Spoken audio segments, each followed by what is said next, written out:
You're listening to the Voices of the Vic podcast with Ben Aiton and Mike Duffy.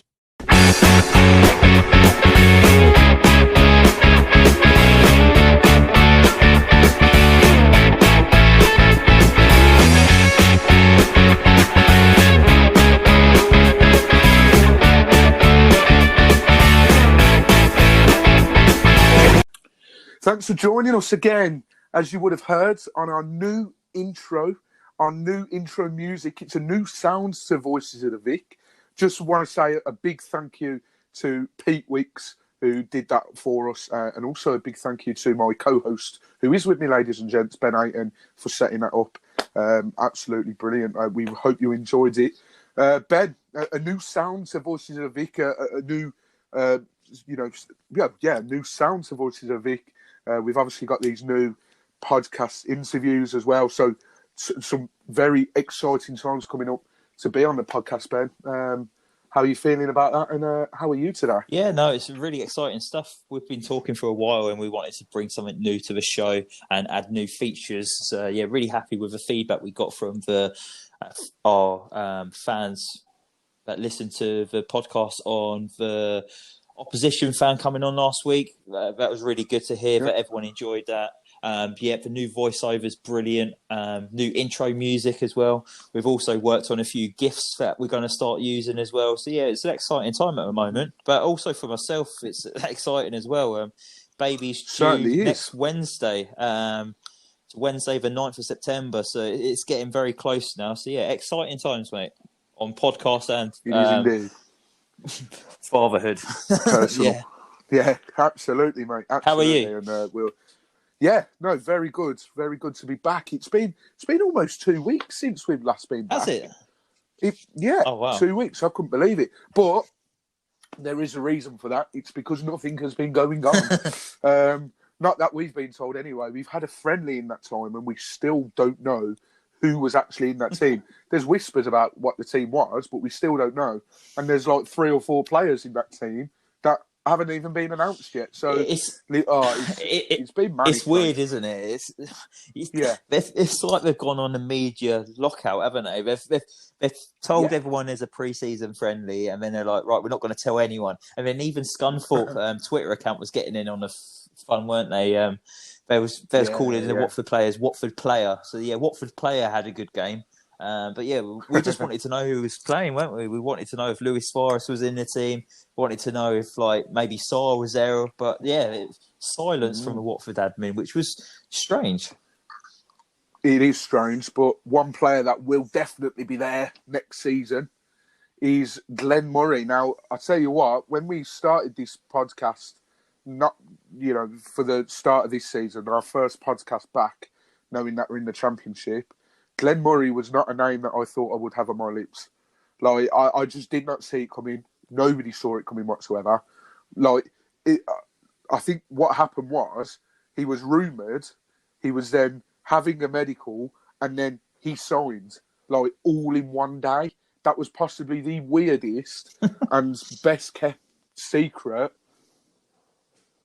that there has been. I mean, firstly, before we go into a few stats on him, what are your thoughts on us signing Glenn Murray? And, just how weird is it that we've signed him? I thought it was a bit weird that normally when we're linked with players, it's like a build-up of a couple of days, isn't it? And then you keep refreshing Twitter. But this came out of absolutely nowhere. I think we was linked with him, had a medical, and signed him within the space of 3 hours. It's like, where did that come from? But obviously there's things going on behind the scenes that we didn't know about. But when the news broke, I was a bit surprised by it first, I must be honest. But the more I think about it, the more it makes sense. He's a proven Championship striker that's probably capable of 15-plus goals. Not 100% sure if he'll be our main striker next year because obviously we've got Luis Suarez. But when called upon, I think he's a perfect fit for us, especially with the likes of Troy Deeney possibly being off to West Brom. The hold-up play is good for Murray. He has an eye for goal. He's got bags of Championship know-how. And that's going to help out the youngsters we've got in this Watford side. You got to think about the experience as well. The experience of Glenn Murray is going to be vital for this young Watford team, especially when we've let the likes of Mariappa, Gomez, Holobas, and potentially losing Deeney going this summer. And then when you throw into the likes that Capu's probably off as well. So yeah, regardless of how you probably view this signing of Glenn Murray, it's probably important that we all get behind him and like give him the support that he probably needs. Because I've seen a few mixed responses on Twitter. Yes, he's older than we'd all probably like, but look, Glenn Murray's the type of striker who's in the right place at the right time and is very clinical in front of goal. So I think it's a very shrewd bit of business from Watford. I think you're absolutely spot on there, Ben. I think you've just summed up what I was thinking, and I think what every other Watford fan that's applauded this signing is thinking as well. You know, you only have to see a little clip that Watford put out on their Twitter today, and just like the low crosses and Murray was tucking them away as if it was nothing. Like, you know, he's always in the right place at the right time. He is getting on a bit, but he's, you know, positional wise, very, very good. But just threw together some things that we know about Glenn Murray. So we've mentioned his age. He's currently 36, turns 37 on the 25th of September. So he's getting on a bit. But if you look at it experience-wise, we have lost, as Ben has mentioned, quite a few experienced players. And you do need those experienced heads in that team to get you through. Even if they're in the changing room, they will know exactly how to get you through these type of games. He's not the smallest, but he's not the tallest. 6'1", right-footed. This will actually be Glenn Murray's fourth loan spell. He's had prior loans at Stockport, Reading, Brighton, and then we're number 4. He's in all competitions for all clubs. He's played he's played 547 times in all appearances. Like, that's all clubs, all competitions as well. And in those 547 times, he scored 202 goals as well. There's not many people that scored over 200 goals, is there, in their football career? Exactly. That return rate is very, very good. Another thing which is worth noting as well, he is Brighton's all-time top goal scorer post the war era, because there was a gentleman before the war era where he'd scored, I think, 133 from the top of my head. But Glenn Murray, post-war all-time goal scorer for Brighton, with 111 goals in 285 appearances. Just to put that into perspective, Ben, the next best goal scorer of all time post-war for Brighton is Ashley Barnes with 53. So he's on 53 and Glenn Murray's on 111. And I think that speaks volumes about the experience that he's going to bring to this. And most of those goals have been in the Championship as well. Talking about how good a player he is in the Championship and how much Championship know-how he's got, as Ben explained it, Murray actually lost out to the Championship Player of the Season award in 2012-13. And he lost out to no other than Matty Vydra. So, and remember how good Vydra was that season, Ben? Yeah. Surely that speaks volumes of how good Glenn Murray was and is in the Championship as well. Do you know? Yeah, no, definitely. He was unplayable that season. He was incredible, wasn't he? I think I remember seeing the Team of the Year. It was Glenn Murray and Vydra up top. Yeah. I wouldn't mind throwing them two together again. Hey, well, somebody might be returning, which we're going to touch upon at the end of the podcast. So we bear that thought, hold that thought. I'm holding it. But it won't. Yeah. It wouldn't be a Watford transfer window if we weren't linked with Vydra as well, to be fair. We love the next. And then we do, yeah. Two little stats as well, which are quite good. Penalties, because a lot's been made, obviously. A lot of people are viewing it as a like-for-like replacement for Troy. You perhaps can't maybe base too much on the like-for-likeness because they are two different sort of players. But if you want to go down that route, Glenn Murray scored 30 penalties. He's missed 13. And one of those 13s that he missed was actually against Aurelio Gomez when Murray was playing for Bournemouth in the 1-1 draw that we seem to have that same scoreline with Bournemouth all the time, back in 2015 at the Vitality Stadium. And I remember that one. Gomez saved it down to his left-hand side, I think. So, yeah, little interesting fact. Yeah, the blind of that game, Gomez. Didn't he tip one over when Cook did an overhead cook? Overhead kick. Yeah, overhead hook. I like that. Play on words there. And then his best records against teams overall, and I'm basing this just on teams that are in the Championship, I thought it was pretty impressive. He scored 6 in 6 appearances against Birmingham City, and then he scored 6 in 3 appearances against Wycombe Wanderers. So hopefully, if he does get stuck on against Wycombe this season, and I believe Wycombe is actually a midweek game as well. I think the away one's midweek or the home one. So yeah, hopefully he can get brought on at Adams Park and score another 6, maybe 1 appearance.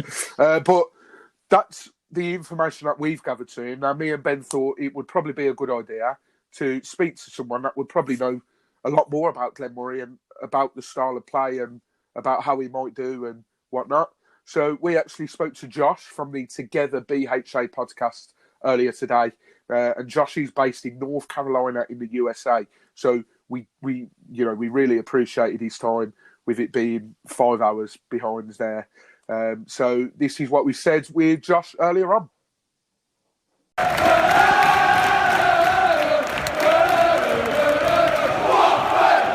Yes, as mentioned, me and Ben are joined here by Josh from the Together BHA podcast, Together Brighton and Hove Albion podcast. First of all, thank you very much for joining, Josh. Just want to point out to the listeners that Josh actually lives over in America. So, yeah, brilliant. Thanks for coming on and whatnot. We're going to be talking to you about Glenn Murray, as we have signed him on a season-long loan. I want to firstly start off, Josh, by asking, what was your reaction when you first heard the news that Glenn Murray was leaving and coming to Watford? Well, first of all, thanks for having me. It's always a good topic to talk about Glenn because he is truly a club legend. So everybody loves him down at Brighton.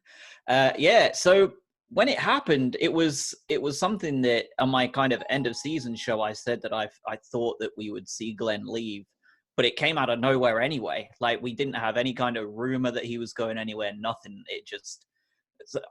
A random midweek afternoon, it was like, oh, Glenn's having a medical at Watford.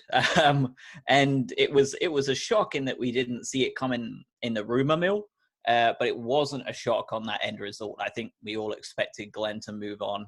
At this point, he wasn't getting the game time. He was getting under Houghton, under Potter.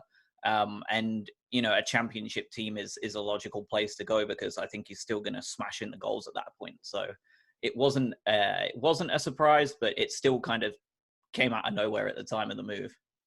Yeah, no, definitely. Us Watford fans thought exactly the same. It was 1 minute it was mentioned to being in talks with Watford, next minute he was having a medical, and I think within like the whole 3 hours of the news coming out, he had signed for Watford. It was like, where did that come from? But other than his goals, what else did Glenn Murray bring to the Brighton team? Well, I mean, first of all, he was at the club for a long time as well. He was with us when we signed him from Rochdale and was with us for a long time in League One and the Championship before he went over to Palace in the early 2010s. So, I mean, he brought with him a lot of, knowledge of the club from the background, and a lot of the youth were able to gain a lot from him, whether they were, strikers or anybody else. I think he's such a cool head. And I think you can see that whenever you see him play. Like, he's such a chill dude. That you don't see a great deal of, like lashing out or anything too dodgy. And I think that's a good thing for any, younger players to be around somebody that calm and collected.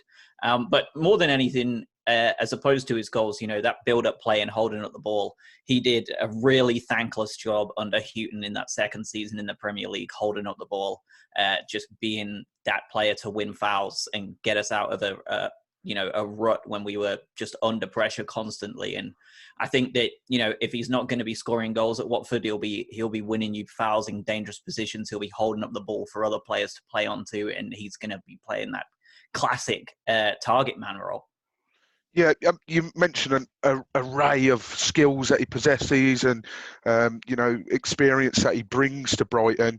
What would you say, if we was to push you for an answer, is his standout, his best attribute? Positioning, no doubt about it. He's never been a quick player. So, I think he's going to be 37 at the end of this month. And yes, his style of play, it doesn't matter about him being quick or not. His positioning has always been top notch. There's a reason why he's still banging in 12, 13 goals a season in the Premier League when he was 35. He finds himself in positions that other strikers don't. And he's a dangerous finisher when he gets there. And I think that more than anything is that spot that you can't teach it. He just has it. And in a championship level, he has a tendency to, despite the fact that he's not exactly a small guy, he has a tendency to just lose defenders in the box for tap in after header after tap in, like easy peasy. And I think that no matter how old he gets, until his body physically won't go anymore, I think he can just keep doing that. Yeah. Yeah, I can see that he scored like over 111 goals, if I'm correct, for Brighton over those two spells he's at the club. What would you say is your standout Glenn Murray moment for Brighton? I think for me, personally, was probably the goal against Birmingham the year we went up. And I think everybody has different ones. But that goal, I think it was like the 96th minute from a corner, and it was 1-1 away at Birmingham, and it was a horrible night. And he scored the winner. And I think it was at that moment that I actually thought we might get promoted after a long time of hoping. And it was his header that did it. And he ran the entire length of the pitch to celebrate with the fans. And that was a really good one. But I mean, there's so many. I mean, the goal against Manchester United in our first or second season in the Premier League, where he just chipped it over De Gea, like it was like he was just in a training session, was outrageous as well. The guy just has finishing skills for days. So I think you sort of alluded to this next question, which I'm going to ask, but I'll ask it anyway. Do you feel that, given his age, we mentioned that he's 37, I think it's on the 25th of September, so he's not getting any younger, and he's not the paciest of guys, as you've said, but do you think that he could still do a job in the Championship? Yeah, I do. I mean, I know like the saying, and I love the saying, like Father Time is undefeated, and eventually he will have to bow out eventually. But, I feel like when you get to that age, it's going to happen quickly. You'll see it very quickly, whether he's gone off the boil or not. And, just from the end of last season, when he came on and made a couple of sub appearances, he hadn't lost anything. So, I mean, I can't see it happening, in the next 6 weeks where he's had a bit of time off. And I mean, I'm not 100% sure on who you have up there with him. I've heard Deeney might be going. But I mean, have you still got Andre Gray? We do indeed, yeah, and there's some sort of question marks over whether he'll fit this style of play that we've got at the moment. So there's a possibility he could link up. Would maybe Murray benefit playing with a player like Andre Gray, do you think? Or I mean, yeah, I do. I think that would be like a brilliant setup to have. I mean, when we went up, it was Glenn Murray playing with Sam Baldock, who plays in a slightly similar with slightly less quality way to Andre Gray. And, that standard like Championship little and large combo, like Glenn just feeds off of that stuff. He would do incredibly well with somebody up front next to him. Alternatively, if you want to just play that three up top with the two wingers instead, like he's going to be doing that all day too. He did that with Brighton for 2 years in the Premier League as well. So, I mean, I think whoever you put him up there with, he's just got such a good track record in the Championship, and you are going to be one of those better teams there as well. So it's just going to be even easier for him, I think, to continue scoring goals. I imagine you're going to probably be keeping a close eye on how Glenn Murray performs next season at Watford. But where do you reckon Watford will finish this season? Yeah, I definitely will. I actually have a close friend here who's a Watford fan. And I said to him when they went down, I said, you could do a lot worse than signing Glenn Murray to fire you straight back up. And here we are. So, yeah, I'll be keeping a close eye on it. I mean, from what I've seen, you seem to have kept pretty much everybody. I've heard the rumor that Decore may finally be going Everton. But, I think whenever any team gets relegated to the Championship, keeping that core together is the most important. And from what I can see, Watford seem to be committing to doing that. So anything outside of a top 6 finish, I think, would be a failure. And I think a top 3 finish should be a realistic look, if you keep the team together and you can develop under this new manager. I don't know a great deal about him. I have read a little bit about him, but, it'll depend on how he adapts as well and how quickly he can get used to it. And I would say if you're signing Glenn Murray, he's pretty knowledgeable as to what's going to get you goals and games results in the Championship. So I would say you have a lot of reasons to feel cheerful despite just going down. Well, fingers crossed that is the case, and if you guys stay up as well, we'll be seeing you again next season, minus Glenn Murray, but I'm sure he'll do really well. But we just want to thank you very much again for coming on, Josh. It really means a lot, obviously with the time differences and whatnot. So really do thank you for coming out. We will pop the Together BHA podcast link in our description as well, so go check it out. Tom, I'm sure, does an absolutely amazing job, and we wish you the very best of luck for the rest of the season. Well, for the season coming up, and like I said, hopefully we will be back with you in the promised land of the Premier League next season, and we can talk again when the fixture of Brighton Watford comes back around. So thank you very much, Josh. Yeah, agreed. Thanks for having me. No doubt it'll be another opening day of the season streak if we continue to come back up. Yeah, so. That's true. Yeah, I completely forgot about that. But yeah, no, that's brilliant. Thank you very much. Yeah, thank you, lads. Have a good one.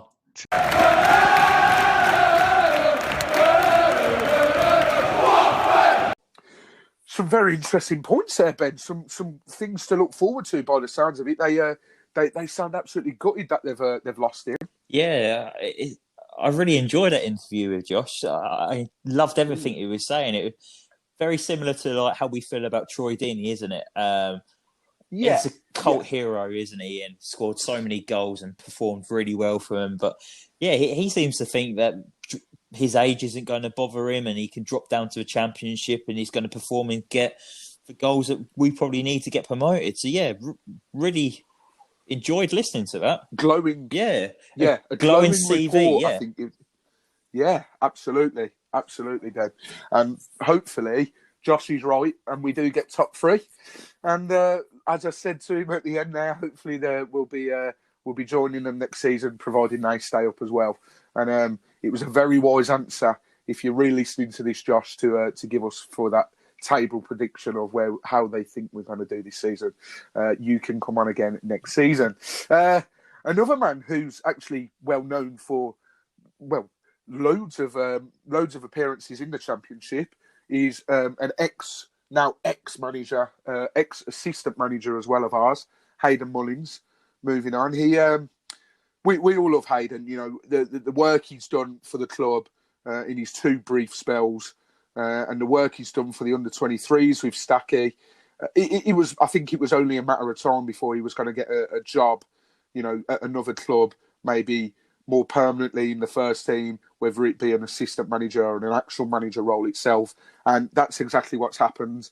The news broke yesterday, I believe it was, as we record this podcast on a Thursday, that Aiton was actually leaving to join up with Colchester United. Now, that wasn't announced at the time. That's been announced today. And they're looking to rebuild and go again this season because they did miss out in the playoffs against Exeter, I believe it was. So they'll be looking to maybe go up again. So Aiton Mullins will be bringing his wealth of experience, no doubt. He's left, but Graham Stack has actually stayed to work with the under-23s, I assume, which is brilliant because he's another good character. And incidentally enough, as much as we love a little fun fact and a little stat here, Ben, Colchester's first two games are actually against former sides of Mullins. So they've got Reading in the Carabao Cup, and then they've got Portsmouth in the Football League Trophy.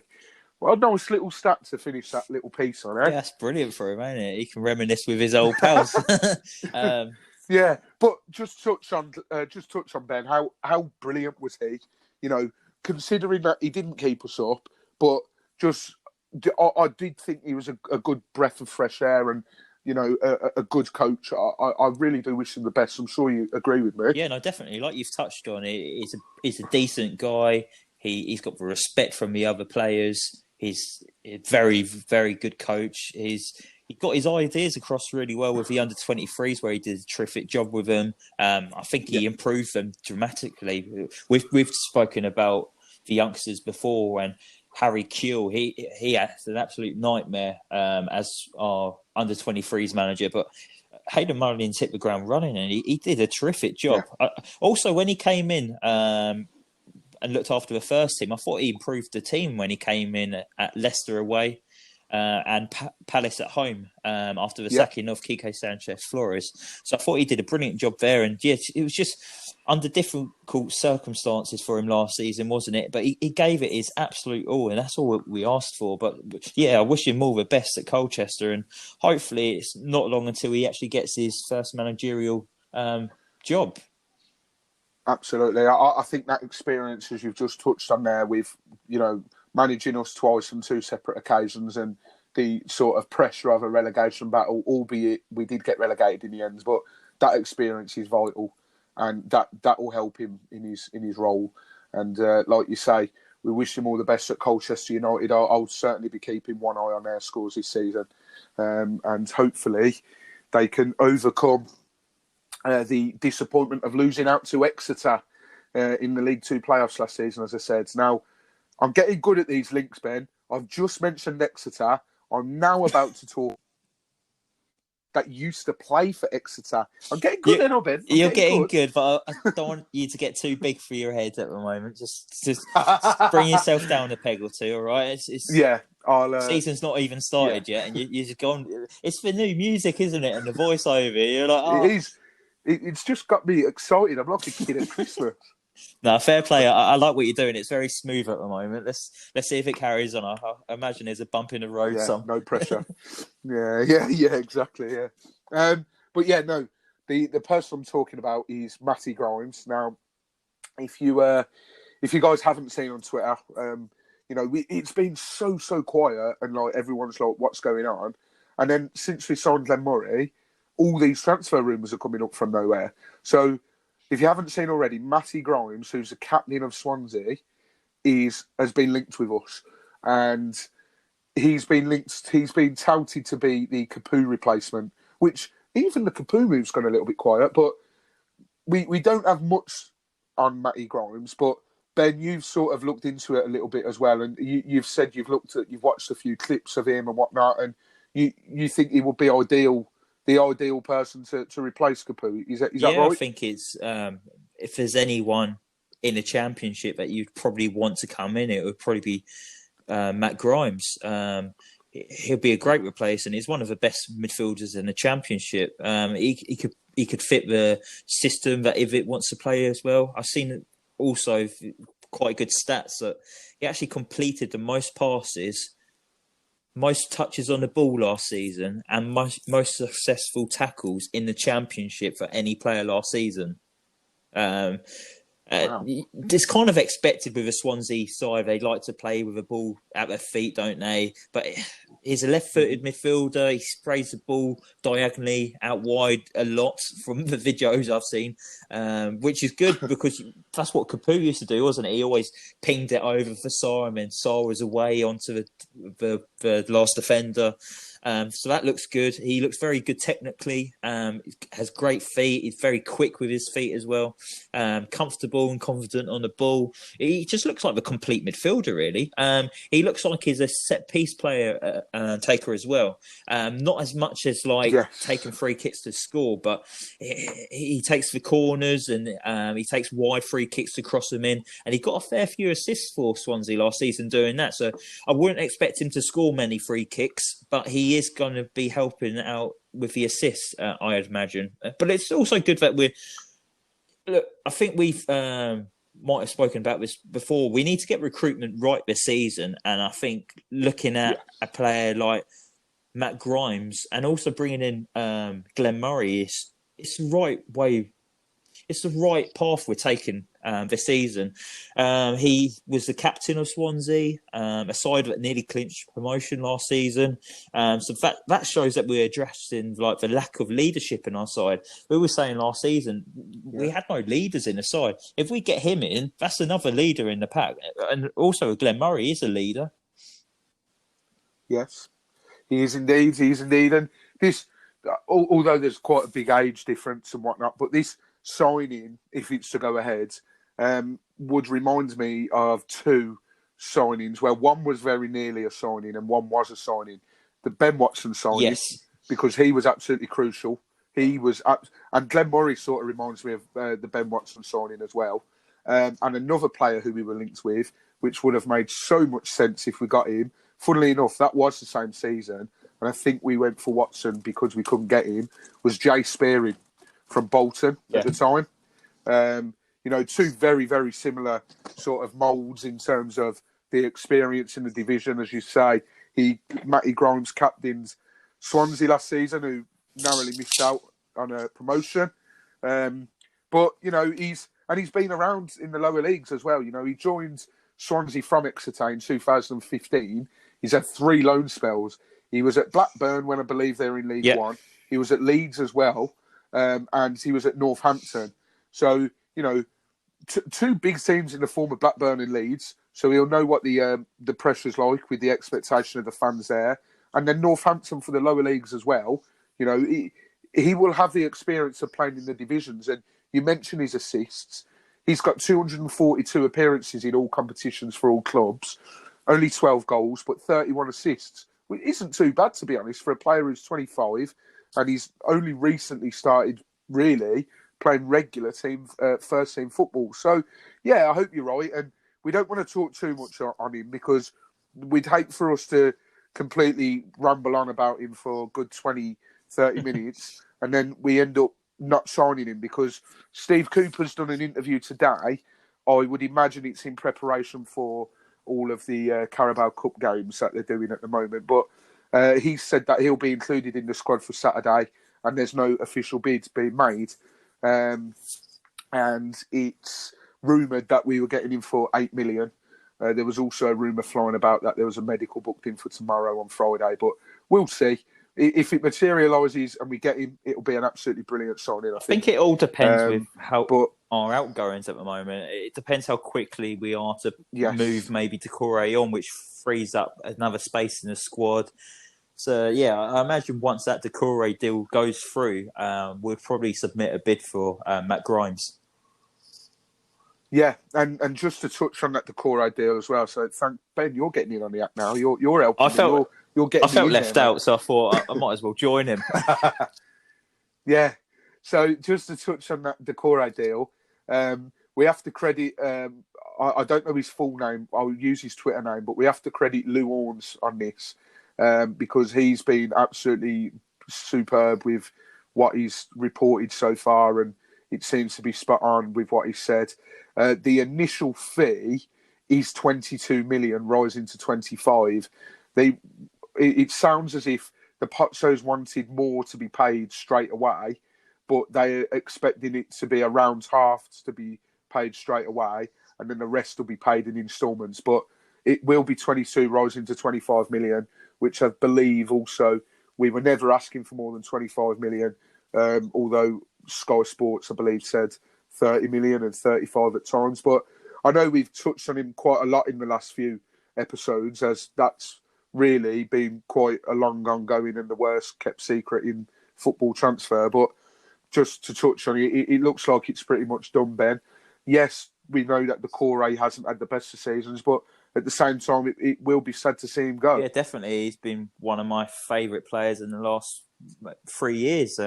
I love a box-to-box midfielder. Like I've grown up watching Steven Gerrard and watching very closely, and I absolutely idolise him and love how he was box-to-box. And Watford never really had like a proper box-to-box athletic player until Decore came in. And yeah, he's been a great servant for the club. I know it didn't work out for him last season. I know for the season before, we probably thought that was the last time we saw him in a Watford shirt, and he probably didn't get that move to a bigger club.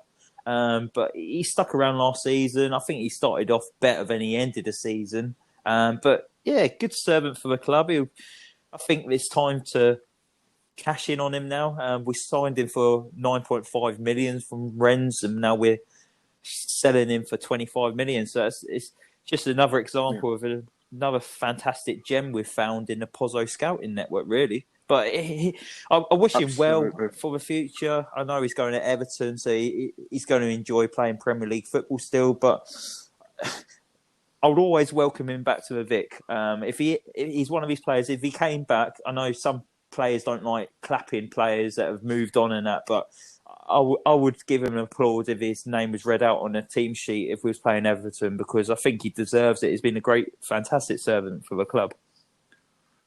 Yeah, let's see if they let you in, Ben. Well, We don't know what's going on. Although, funnily enough, I will add this little bit in there. There has been some news today that they are trialling 2 games in the AFL. Cambridge United's first game, 2,500 fans are going to be let in, and that's going to be a trial game. So, I know it's obviously Cambridge, and I think that's what League 2, I believe Cambridge is. But it's hopeful. It's hopeful news.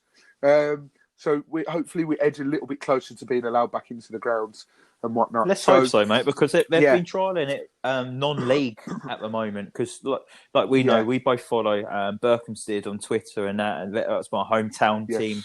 And they've been able to have fans in for the last 2 or 3 weeks, and they had to start off with only allowing in 200 fans for one weekend, and then it raised to like 400 fans. So they've trialled it with non-league. I think they're happy with it, and like the next step is League 2 with Cambridge. So hopefully that goes well, because didn't I see last week that even Brighton had a friendly with Chelsea and 2,500 fans were able to go into that game? They were indeed, yes. I think it was very weird. It will be weird, and it will take time to get used to, but I just want to be back in the ground. Same. I miss it. I just want to be back in the ground to watch Forestieri rip it up for Watford again. Ben. Forrest, you've done it again, haven't you? I've done it again. I was worried then. I was like, how am I going to let this in? But tell you what, give me a pay rise. No, so it looks as if the rumours might be true. I think we touched on it very, very briefly last week. But it would appear that Forestieri is going to be returning on a 1-year deal. That's the sort of murmurs around on Twitter at the moment. And there was also a video that was put out by St Albans, because Watford and St Albans have played friendlies for years, as long as I can remember now. And St Albans actually took on our under-23s at London Coney, and they put a video out of them having a free kick that hit the bar. And another person I must give credit to who spotted this pretty much straight away when it come out was at Jack Keir 99. He spotted what it looked like was Forestieri on the edge of the box. Now, it's all well and good. Obviously, these weren't professional camera angles and whatnot, and no zooming in. But Forestieri just has a certain run and a certain stance. It looked very much like Forestieri. And we know that he's been training with the club whilst he's been out of contract, and it's something that we pondered. Adam Leventhal's sort of done a few articles on it with The Athletic. But how would you... We'll speak about it properly now, Ben. How would you actually feel about Forestieri returning on a 1-year deal? Do you think that could be, again, a shrewd bit of business because he knows what he's doing in that league? Yeah, no, definitely. I think it's a low risk gamble, isn't it? He's a free agent after being... See, I've seen people on Twitter saying, well, he didn't sign a new contract with Sheffield Wednesday. No, he didn't sign a new contract because he wanted to move on from Sheffield Wednesday. He was offered a new contract, but he decided that it was time for him to move on. So I just want to say that. So he's a free agent after leaving Sheffield Wednesday. We're back in the Championship now. I don't think he's going to be a starter if he comes in. I think he's mainly going to come in for squad depth. And I think that's what we need, especially with all our strikers being linked with a move away. I think we need backup. I don't think he's going to start ahead of Glenn Murray or Luis Suarez or even Andre Gray, maybe. I think it'll be interesting to see, because I absolutely love Forestieri and I still think he can do a job for us. But these games are going to come quick and fast, aren't they? Tuesday, Saturday. We're going to have to rotate, and I think that's when Forestieri is going to come in his own and help us out. I've had a look earlier, and he's had 204 appearances in the Championship combined with Watford and Sheffield Wednesday, and he's scored 60 goals. For Watford, he played 66 times and scored 17, and I just hope he can add to that tally if he does come in. I just think it's a no-brainer to take him in, really. Yeah. No, and I want to touch on something that you said before as well in a podcast. And I think you was referring to another player, but you mentioned how we could use him as Forestieri-like player. But, yeah, so Forestieri, as we know, when defences are getting tired, if you bring him on, he's got the feet and whatnot. He can unlock defences. If it's, I don't know, as you just said, Ben, the games come thick and fast in the Championship. You're playing sometimes Saturday, Tuesday. If you're playing a tough team who are setting up like a low block or a Wickham or a Rotherham, and sorry to point those sort of teams out, but, teams that are going to sit back a little bit because they might not be as confident going forward. Yeah, they're coming to a Vic. That Forestieri. Yeah, exactly.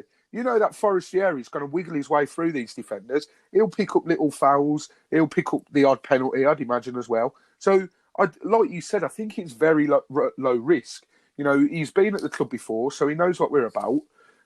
It's a new style of football, and this looks very much like very passive, fluid movements through the wingers, in the box, cutbacks and everything. Forestieri, I think he'll thrive off that. I think if he can get a good run of games, but I think he's one for squad depth. 100%. I just hope if he does come in, there's one part of his game that I don't like, in that he throws himself to the floor too easily.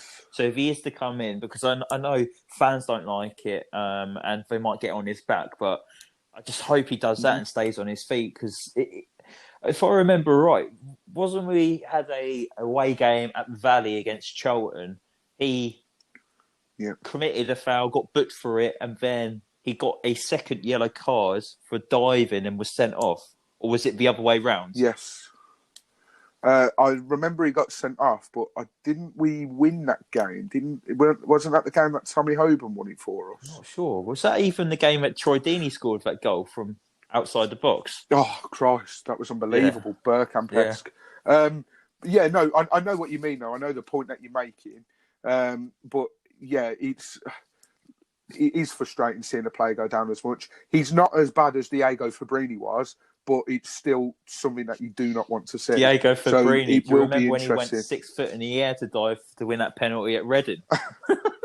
Yeah, mate. Oh, that it was like brilliant. A fish out of water. Absolutely brilliant. It's like a salmon, watching a salmon leap.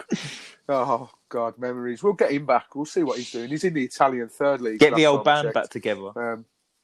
Absolutely. Angela's not doing anything. He's, again, lower reaches of the Serie A. I'll throw this out to you. If you could take Go on, a player that we signed from Udinese before back, but it can't be Abdi or Vidra, who would you take back? A player from Udinese, did you say? Yeah, who we signed before. Easy. And not a lot of people will probably go this, but I thought he was absolutely brilliant in one particular game. Alexander Hayho. I just think that he was very overlooked, obviously, because of Troy Deeney and whatnot. He didn't get his look in. But him and Lloyd Doyley were the two standout performers on that pitch in the playoff final. Yeah, no, I thought it was good. I don't think we used him as much as we should have, really, that season. No. Who were you going to say?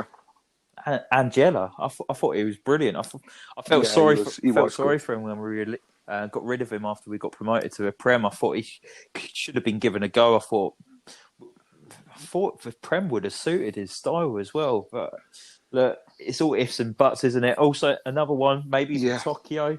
I think he would fit the system really well at the moment at Watford. Yeah. He's done well since left. He worked under Ivic as well. Has he? Did what at Tel Aviv? I believe he has. I believe he did. Yeah. That's interesting. But yeah, I love him back. He's a little magician as well, isn't he? Yeah. Absolutely. God, we'll be going full 2012-13 season at this rate, especially with the announcements that are pretty much imminent, I think, by the sounds of it. The couple of lads that we're signing from Udinese. All we need to do next is draw Grimsby in the Cup, and Ian Holloway can have another little rant and circle as many of the players as he wants in the programme, bless him. But yeah, we've just got a couple more things that we want to touch on. We've got a shout out. We just want to thank Tom Wicks at the Golden Pages fanzine, which is a not-for-profit magazine, and they've been going since 2015. We actually, Tom, if you're listening, thank you very much for this opportunity that you gave us. But we actually got asked to do an interview for their Troy Deeney 10-year edition, which is coming out. It's £2.50 plus postage, and you can visit their website, which is goldenpagesfanzine.ecwid.com. I'll read that out again, goldenpagesfanzine.ecwid.com, and you can order it on there.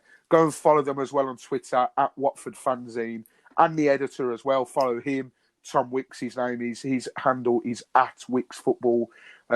We're looking forward to getting Tom on the pod at some stage as well, which something we've got planned for Troy Deeney's pretty much probable move.